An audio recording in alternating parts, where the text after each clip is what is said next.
గణేశుడి గురించి ప్రత్యేకంగా మనం తెలుసుకోనవసరం లేదు. ఎందుకంటే ఆయన గణాలకు అధిపతి. అంత గొప్ప దేవుడు, ఆది దేవుడు మరియు ఆటంకాలన్నింటినీ తొలగించే దేవుడు అని కూడా బిరుదు పొందాడు.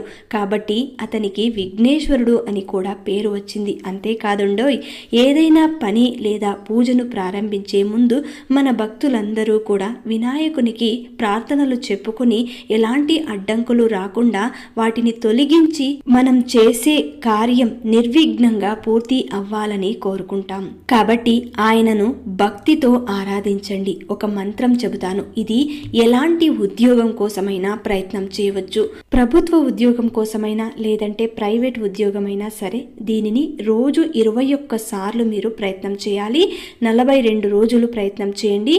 ఓం గన్ గౌ గణపతియే విఘ్న వినాశినే స్వాహ.